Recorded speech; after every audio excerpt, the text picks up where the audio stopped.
Okay, so maayong buntag sa tanan. Good morning, no? Today we will explore Lev Vygotsky's ideas on how children and adolescents learn and grow. Now, he believed that friends, family, and teachers play a big role in helping us learn. And mag-shift tayo ng paradigm from Piaget na individual internal processes, mag-shift tayo to Vygotsky's profound influence of social interaction, culture, and language. Now, my presentation is entitled Vygotsky's Social Cultural Theory, no? A framework for understanding child and adolescent development. Now, but before we dwell deeper into our discussion, let's recap first sa discussion sa previous reporters, no, about kang Jean Piaget and his theory on cognitive development. Now, Piaget believed children go through four main stages, no, of thinking, and as they learn and grow, no, na ay four main stages na tinatakel ni John Piaget. Ito ay yung sensory motor stage, where mag-happen from birth to 2 years old, no? Where they learn through their senses and actions. And then pangalawa, yung pre-operational stage from 2 years old to 7 years old, na dito na gumagamit ng imagination yung mga bata, saka nakaka-identify na sila ng symbols. May logic na din pero limited pa. Tapos pangatlo, yung concrete operational stage na 7 to 11 years old, na think na sila logically, and na meron na silang concrete things na naunawaan about mga bagay-bagay, no? May concrete understanding na sila sa mundo. Tulad ng mga apoy, na mainit ang apoy, hindi na sila hindi na sila naguguluhan. Okay? Tapos pang-apat sa theory ni Piaget, yung formal operational stage, where it happens on 11 years and beyond, no? Yung mga bata, yung mga adolescents, they can think abstractly and they can also solve complex problems na. Now, on the other hand, yung kang Vygotsky, which is my report, ay nagfo-focus sa social interaction, culture, and language, no? Imagine you are building a tower, tapos you can do it by yourself naman, but it will be small and it will be bubbly, hindi masyadong maganda, no? Hindi impressive, no? Dili kayo nindot ang imuhang pagkabuhat sa imong tower. Tapos, pero if kay friends to help, you have friends to help, you can build a bigger and stronger tower, di ba? So that's kind of like how brains our work. Our brains grow and learn best when we are with other people. That yun ang idea ni Vygotsky, no? Ni Lev Vygotsky. Now, when we talk and play and work together, we learn new problems, we learn new things, and get better at thinking and solving these problems, no? According to Lev Vygotsky, yan ang sinasabi niyang social interaction, no? Pag makipag-work, talk, and play tayo with others, we get better at thinking. So, yun ang sinasabi ni Lev Vygotsky. Social interaction ang tawag doon. Now, the things we learn from our family and community are like building blocks for our brains, di ba? We learn how to talk, act, and think from people around us. Yung mga bata, yung bata tayo, nakaka-learn tayo paano magsalita from our parents and the people around us. So dapat be careful punta sa ato ang mga ginasulti. Di kahit mamalikas, may anak, kay masundog man na sa mga bata good. No? Kaya iwasan nato mag-baby talk. Dapat tanungon yun ito siya istorya. Pagkuhan mo good, pag ganang bata ato ang istorya or ato kaatubang, feel na to, murag need po na to mag-baby talk, pero mali na siya. No? Kaya para maka-learn sila, makapaspas sila ang istorya dito, kinahanglan, suryahan po na to sila ang tarong para masundog nila to ato ang mga ginakuan gamit, no? Na storya, and then makastorya na po sila og dali. Ma-learn nila to og storya, no? That is language according to Lev Vygotsky. We use words and talk and think using these words. That is language. Okay? Now, so just like building a tower, our brains grow and learn best when we have social interaction. No? Culture and language, we have our brains grow best when we have social interaction, culture, and language. No? To help us learn along the way, no? It's a team effort sa kaning tatlong to, no? Social interaction, culture, and language. Now, Vygotsky had 4 ideas sa kanyang theory, no? There are four tenets of Lev Vygotsky's theory. Ito ang social interaction, ang zone of proximal development or ZPD, tapos scaffolding, at itong cultural tools. Ano tong mga core tenets of the theory, no? First is itong social interaction. So social interaction, nagsasabing ang children daw learns and develops through interactions with others, no? Ang mga children, unlike kang Piaget, may stages ng pag-learn, pag-develop, may predefined time frame ng pag-learn ng mga bata. Pero kang Lev, hindi, no? Walang masyadong age, ay kay maski pa daw og ka ng at a young age, pwede nimo siya tagaan og mga things nga pangdagko na, no? For example, chess, di ba? Kayon ka nga makabilib man gyud pagka ng ang bata kabulog chess. Pero dili day na siya surprisingly nga hard para sa mga bata. Easy ra din na sila i-learn. So depende pud sa ilahang gi-interact. Pagka na sayo na nimo ihatag sa ila, masayo pud na nila ma-learn kay depende di ay ang learning sa children sa ilahang interaction with others. So, depende kung sa ilang environment, mo po na ang ilahang ma-learn, no? Interactions provide opportunities to acquire new knowledge, no? Including skills at other ways of thinking. So, if ever sa ilang environment, medyo not good, ma-learn ang yapon na nila, masundog na nila mga bata, no?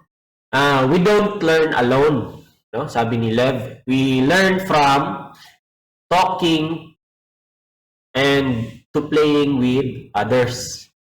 Ana daw ang social interaction. Now, next core tenet of kaning theory ni Lev, ni Vygotsky, is itong zone of proximal development. Now, the zone of proximal development is the gap between what a child can do independently and what they can do with assistance. Ito yung zone na yung unsa ang kaya buhaton sa bata nga sila lang o unsa po'y kaya buhaton sa bata nga kanang naa sila'y assistance nga ginatabangan siya, no? Kato kani nga zone mo ni ang gina-talk about aning ZPD. This ZPD represents the area where learning and development can occur. Now, this is the space between what we can do on our own and what we can do to help. So, which dapat kaning area kinahanglan nato ni kuan og maayo, ma-navigate og maayo para makabaluta ug kano sa tamo intervene sa learning sa bata sa atong mga estudyante or ano sa tamag let sa ilaha nga mo find out sila on their own, no? Naaday ning kani nga zone zone of proximal development. Kinahanglan nato ni siya o kani practice pag navigate. Now, ang next nga idea sa theory ni Vygotsky is this scaffolding. Now, scaffolding is like parehas anang sa building ba? The temporary support provided sa isa ka building, diba, scaffolding kanang mag-building, diba, naman na yun ay mga frame before ang actual building yun. Okay, dito dito patong ang mga mga construction worker, mo na ang gamiton nga pag-hold in place sa mga building before sa mogahi, itong mga simento na scaffolding ang tawag ana. So, just like sa real nga scaffolding sa building, ang scaffolding sa education is, or sa theory ni Lev Vygotsky, is also a temporary support, no? Provided by a more knowledgeable nga other, for example, kita teachers or mentors, to help a learner complete a task. Kibali siya itong mag-guide ba? I-guide sa ato ang mga bata, estudyante, anak. No? Scaffolding can take many forms, such as pwede po ni siya instructions, pwede ni siya feedback, pwede po ni siya demonstration. For example, sa kanang ikaw teacher, magbuhat yun ka og activity dapat. Dili pwede nga sige lang ka og discuss diya, warawar lang kang discuss. Kinahanglan kay tingod atong zone, di ba? Atong ZPD nga naay time nga ilet na tong mga bata nga sila lang ang mag-perform sa task. So, pwede ka magbuhat og kaning activity nga ma-explore nila tong mga na-learn nila previously sa imong mga lectures. So, magbuhat activity nga na written instructions nga naagya po'y kuan dito step by step nga makontrol gyapon nila nimo ang ilang path, ilang journey, no? Pero wala na with minimal guidance or minimal guidance na lang imong ihatag sa ilaha. Itagaan na nimo silang instruction, i-follow na to nilang instructions. Pag naa sila masugatan nga problems along sa pag-follow sa instructions, sila na po'y ang mo-solve. Diha mo guna sila mo-grow pag naay ingana. So, since ikaw naghatag sa instructions, ma-control nimo asa ra taman ang ilahang pag-explore, no? Dili sila makapataka lang pud og kuha og asa nga reference. Dito ra sila mobase sa imong instructions. So, kana siya nga concept, kana siya nga style is called the scaffolding, no? So, pwede po ni siya in a form of feedback. So, while gina-perform nila ang imong activity, pwede ka ga-feedback sa ilaha, no? And then sila ga-demonstrate sila while performing the task. Pwede nila i-explain sa imuha. Mo ni ang scaffolding. Now, ang scaffolding is like, just like sa gayuna, is like a bridge, no? Or kanang sa structure nga mo support sa original structure, or pwede siya mahimong bridge nga mag-help sa atua to reach something, no? It will help us learn new things. Una ang scaffolding. Now, let us proceed to the next nga idea sa theory ni Vygotsky, which is kaning cultural tools. No? Now, unsa man ning cultural tools? Kaning cultural tools can be language, no? Symbols, technology, nga mag-help sa mga children, sa ato ang mga learners, to think and solve problems. Nga, kuha sila mga things nga ma-learn nato through interaction with others and specific ni siya sa mga culture ug asa gikan na siya nga learner. For example, ang imuhang parents, no? Sa parents nako are both educators, both sila, teachers sila ba. So, na dako yung chance pod nga ako kaning diha pod ko padulong nga kaning profession kay sa ako ang pagdako makita nako ang mga friends and family nila mama ug papa nga puro teachers so diha ko ma-impluwensyahan ko ba ibali so part na siya sa pagdako nako sa ako ang sa pag-learn nako no kaning although sa sugod na lahi akong hilig computers ang hilig no gusto ko kanang IT tapos pag ando di ay nagtudlo gyapon na ko og IT so maapektuhan sa culture nako ang pagdako. So kaning mga kuan na po nato, mga learners nato, maapektuhan po ni sila sa ato ang kaning nasa palibot nila, sa culture nila. So if ever ang ilang culture is na sila'y kuan na palibutan sila og technology, no? The way they solve problems is through technology pod. Kaning mga Gen Z, no? Or kaning manang after to millennials ba kaning Gen X o Gen Z, di ba? Makita nimo nga haster gid kay sila mo gamit og technology, no? Maski pag at a very young age, nagamay na gid nila ang mag-research sa internet, magamit og social media, no? Ingana kay tungod na sila hang generation pod mo na ang na-apsa nila nga culture kibali.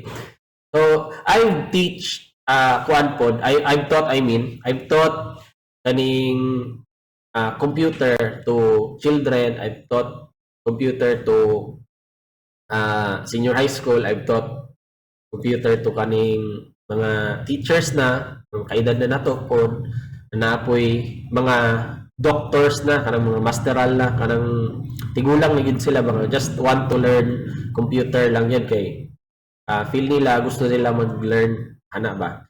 So na-observe nako nga mas dali gid tudloan ang mga medyo young age, no? Mas ganahan pa prefer pa nako ang magtudlo sa ilaha kay maski gamay lang kay ko nga instruction magamay gid nila dali ra gid nila masabtan, no? Katong mga medyo old age although di ito sila fall short sa ka-bright kay syempre mga doctors na gud mga masteral na gud bright gid sila pero pag once technology na ganing hisgutan maglabad yun ang ilang ulo, no? Ikaw po na nagtudlo sa ilaha parang sa putong yun po ka magtudlo ka mag-click mo mingon ka nga kuan left click, no?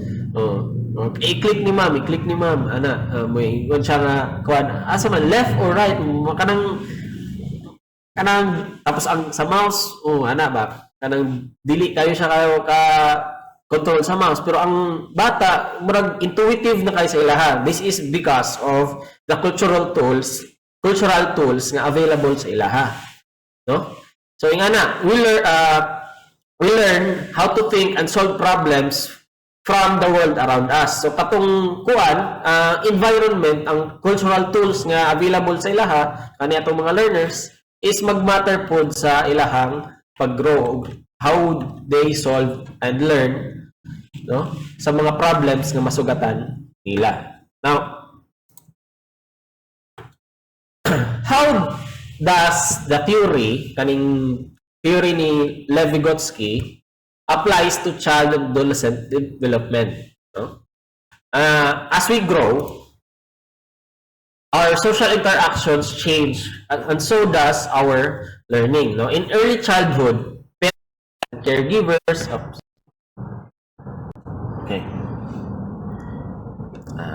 in early childhood, parents and caregivers help us learn to talk and understand the world, no? In middle childhood, we learn from friends, classmates, and we work together to solve problems together, no?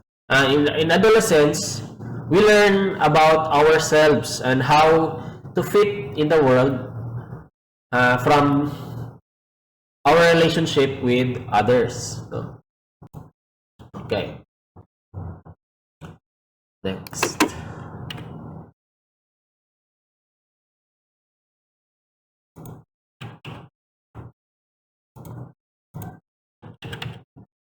Okay.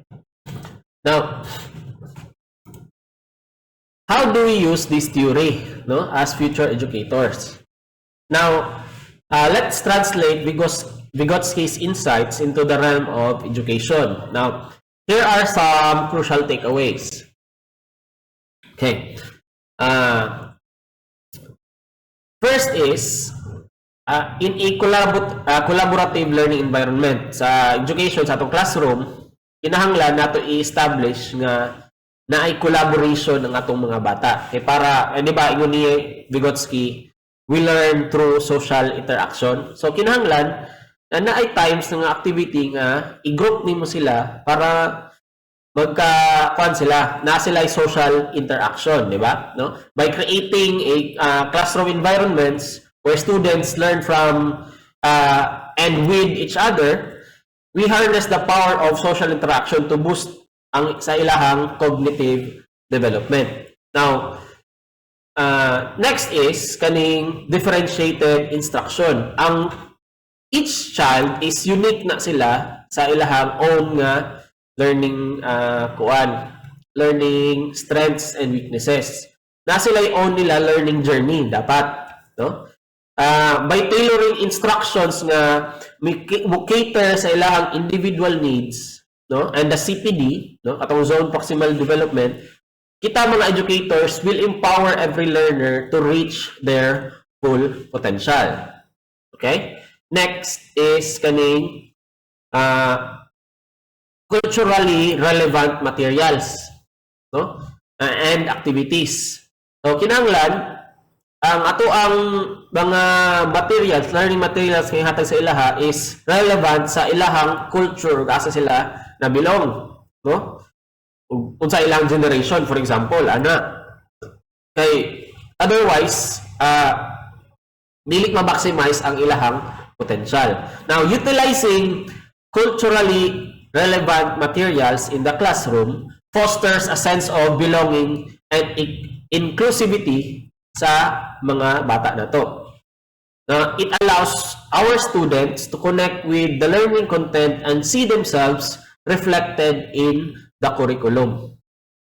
No? Dapat related ang ato ang instructional materials sa ilahang culture nga asa sila hanas or asa sila comfortable. Okay, para makuha yun ang potential sa mga bata. Next is kaning social and emotional learning or kaning SEL, social and emotional learning. So, equipping students with the skills to manage their emotions, build healthy relationships, and make responsible decisions is vital sa ilahang mga well-being, no? And sa ilaha pong academic success. Kinahanglan na sila yung healthy relationships, makipag-interact sila sa ilahang mga teachers, sa ilahang mentors, sa ilahang kapwa, students, no? Kinahanglan na sila i-equip ani nga mga skills nga makamanage sila sa ilang emotions and makakuha sila og kanang mga responsible decisions. I-integrate na to na sila sa ilahang mga ay sa to ang mga teaching strategies. Kinahanglan nato na i-embed sa ilahang kuan ba, sa ilahang growth ng pag-build og healthy relationships. Kay vital kayo na siya sa ilahang pagdako, sa ilahang di lang sa ilahang personal well-being kundi paapil sa ilang academic success. Kay dili lang dapat IQ ang ato ang hubugon sa ato ang mga learners, kundi apil ang kinatawag nga EQ or emotional quotients. Okay, dili pwede bright lang niya, pero pag ma-handle na og stress, wala na, ma-pressure na or dili na ka think og tarong, no? Nakabantay mo anang na sa uban nga mga bright nga prone kayo na sila og kaning suicide kay kasagaran magud pod bright, low ang EQ, although high ang ilang IQ, low ang ilang EQ. So kinahanglan dapat kita as teachers kabuluta mo develop pod sa ilang EQ, sa ilang emotional quotients. Okay, next. Now, conclusion to our discussion. Now, Vygotsky, ang iyahang kaning iyahang socio-cultural theory, nag-provide yun ni siya og valuable framework for understanding child and adolescent development, no? By emphasizing the importance of social interaction, katong culture, and language, no? This theory helps us create learning environments that are both supportive and challenging pod sa ato ang mga students, sa tanan students dapat, no? Klase-klase nga students. Now, children are not passive recipients. Dili sila sponge ba nga mudawat lang nga dawat sa information. Blindly dawat lang sa information, no? Dapat participants sila in their own development. Actually, participants di ay sila, no? Sugod sa ilahang own development. So, dapat naa sila'y kaning interaction pod sa ilahang pag-learn, no? Dili lang ikaw ra tanan ang ga-discuss diha, sila sige lang sila absorb, dili na sila effective di ay na teaching strategies. Sige ra ikaw wara-wara lang ka og kuan ng tudlo. Dapat kailangan pala na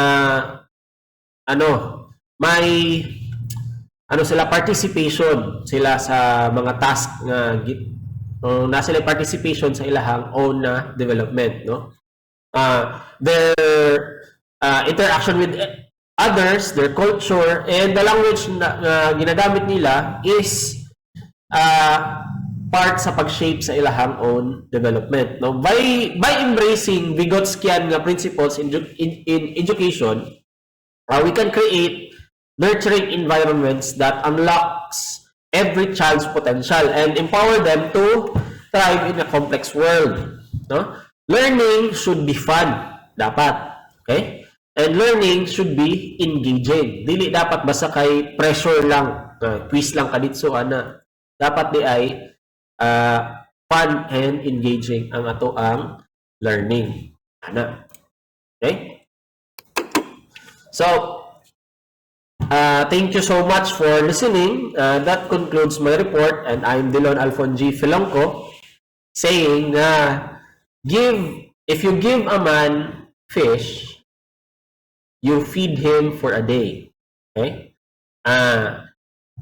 If you teach a man how to fish, you will feed him for a lifetime. Okay? That's all, and goodbye.